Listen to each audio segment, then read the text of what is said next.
আজকে আমাদের উড়িয়াদের রজ, মানে এটা রজ বলে। তোমরা যদি বাঙালি কেউ জানো তো জানাও। আমি একটা দোকানে কাজ করি, দেখো একজন জিনিস নেবে 10 জন এসছে দোকানে। লোক ভাববে বোধহয় অনেক ভিড় হয়েছে দোকানে, কিন্তু অ্যাকচুয়াল নয়। তো একটা চুড়ি নিতে এসছে একজন, দাদার সঙ্গে আরও 5 জন চলে এসছে। আমি জানতে চাই তোমরা যদি একজনই নেবে এত ভিড় করছো কেন রজর সময়? আমাদের তো ইচ্ছে করে একটু রজ করতে, না ইচ্ছে করে না? আমরা মানুষ নয়, আমাদের রজ করতে ইচ্ছা করবে না?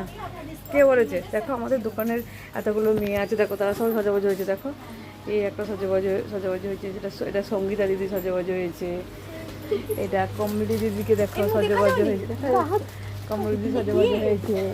হ্যালো, এইটা দেখো রিঙ্কি দিদি, এরা রিঙ্কি সজাবাজ হয়েছে, এটা পিঙ্কি সজাবাজ হয়েছে। হলো আর একটা আমাদের রূপা, তার এদের আর একজন, এটা লিসা নাম, দেখো এটা লিসা, এবি সজাবাজ হয়েছে। আর তোমাদের সবাই হওনি যারা, তারা কেন একা ঘুরতে এসছো? বলেছি সবাই মিলে ভিড় করে চলে আসো আমাদের দোকানে। একটা দোকানে ভিড় করছে, আমরা সকাল থেকে বাথরুম যেতে পারছি না, পায়খানা যেতে পারছি না, পায়খানা বাথরুম সব বন্ধ করে দিয়ে বসে আছি। আর এই যে ম্যাডাম, তাদের কিন্তু রজ নেই, সে সাজেবাজ হয়নি সেজন্য। আর এই ম্যাডাম আজকে তার জন্মদিন, তাকে দেখে নাও, এটা জন্মদিন হলো, তার জন্য আমরা ছানা পোড়ো কেটেছি। হলো ছানা পোড়ো কেটে আমরা ভাবছি একটু এনজয় করবো। দেখলে বলে কাস্টমার খালি চলে আসছে, খালি চুড়ি নিতে আসছে।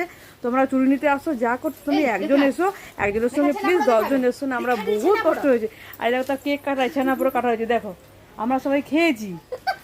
তোমরা কলকাতায় কেউ খাও কি ছানা পোড়া? কেউ খাও কি আমি জানি না, কলকাতায় দেখিনি তো কোনোদিন এরকম। দেখো